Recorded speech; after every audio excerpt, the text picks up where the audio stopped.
सुप्रभातम बेटा। चलिए आज हमारा प्रकरण है उपसर्ग। क्या पढ़ेंगे हम? उपसर्ग। उपसर्ग पढ़ने के लिए देखो, उप का अर्थ क्या होता है? समीप। सर्ग का अर्थ क्या होता है? सृष्टि या रचना। अर्थात वे शब्द जो किसी धातु के समीप, यहाँ धातु या शब्द यानी शब्द के समीप भी, ये धातु या शब्द के समीप जाकर नए शब्द का निर्माण करते हैं, उन्हें क्या कहते हैं? उपसर्ग। आप बोलते भी जाएंगे, उन्हें उपसर्ग कहते हैं। जब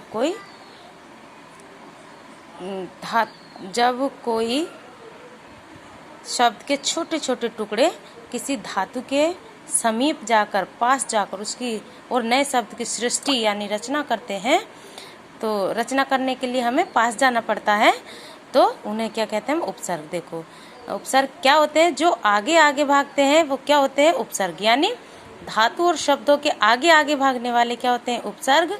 और जो शब्दों के टुकड़े पीछे पीछे भागते हैं वो क्या होते हैं? प्रत्यय। ठीक है। परंतु दोनों ही समीप जाकर नए शब्द का निर्माण करते हैं, चाहे वो पीछे पीछे भागे या आगे आगे भागे, दोनों ही जो है नए शब्द का निर्माण करते हैं। अब आप क्या बनोगे? उपसर्ग या प्रत्यय?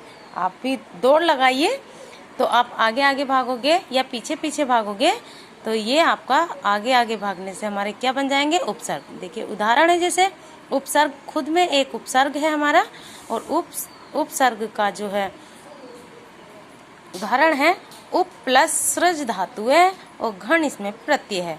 ठीक है।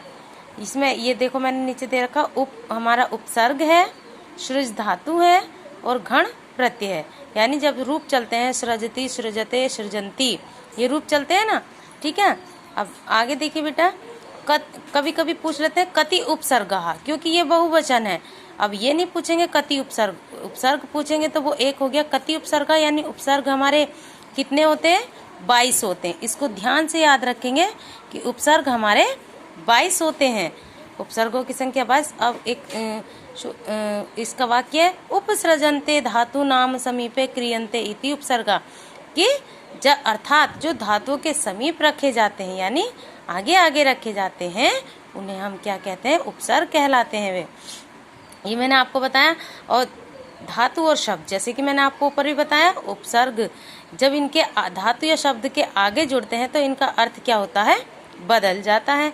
अब एक उदाहरण, एक शब्द लिया मैंने, हार। हार शब्द लिया है, तो देखो दोनों में हमारा हार जुड़ा है, लेकिन इनमें हमारे उपसर्ग अलग अलग है। प्र का अर्थ क्या होता है? चोट लगना। तो और हार का ये हो गया प्रहार, यानी चोट लगना। आहार का अर्थ होता है भोजन करना। तो लेकिन इसमें क्या जुड़ा है? हमारा उपसर्ग जुड़ा है, और ये हमारा प्र उपसर्ग है। अब देखो बेटा, जो मैंने आपको बताया कि 22 उपसर्ग होते हैं। कुल कितने उपसर्ग होते हैं संस्कृत में? 22 उपसर्ग होते हैं।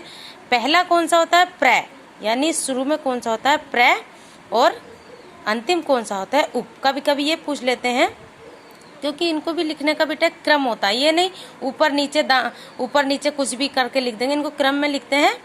उप नंबर 1 और 22 नंबर हमारा जो है उप है। अब आगे देखेंगे इसमें, जैसे देखिए मैंने यहाँ पर भी लिखा है, ये पूरा हमारा क्रम से लिखा हुआ है। आप चाहे तो वीडियो रोककर आप एक पेज पे बस इसको भी लिख सकते हैं, और कुछ ना लिख के, इसको यहाँ नहीं लिखेंगे, बस इसको ये कॉपी में लिख लेना। और फिर देखिए आगे मैंने इनके उदाहरण लिखे हैं।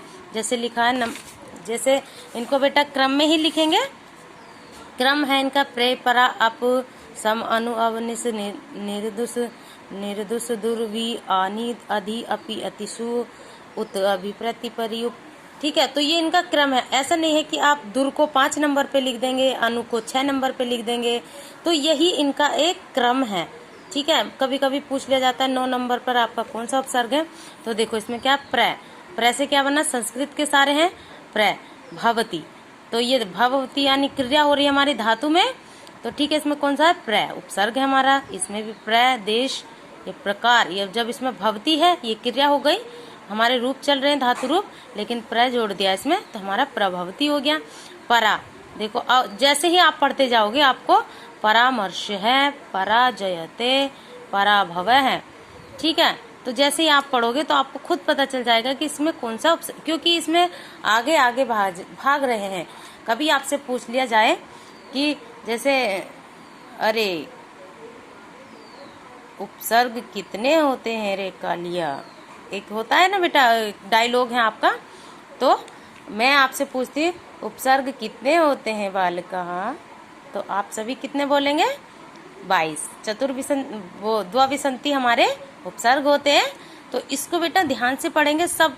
जैसे निर है, निर्गच्छति, निरपराध, निरोग है। दुष से बना दुस्साहस है, दुष्कर्म है, दुष्परिणाम है। वी से बना विसर्ग है, वियोग है, विराट है। आ से बना आगच्छत, आहरति, आहार है। देखो बेटा कहीं कहीं पे आपको ध्यान रखना है कि जो हमारा संस्कृत में हम आ उपसर्ग होता है तो वहाँ पे ये आंग लिखा हुआ होता है, लेकिन इससे बच्चे कंफ्यूज हो जाते हैं, इसलिए मैंने यहाँ पर आ ही लिख दिया। कभी आपको आंग लिखा हुआ मिल जाए तो इसको भी आप समझ लेना, ठीक है। नी से निवास है, निबंध है, नियोग है। तो ये इस प्रकार से आपके 22 हमने उपसर्ग लिखे हैं।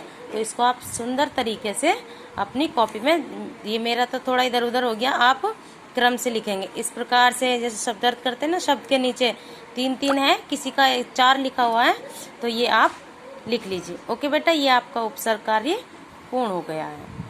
ओके बाय बेटा।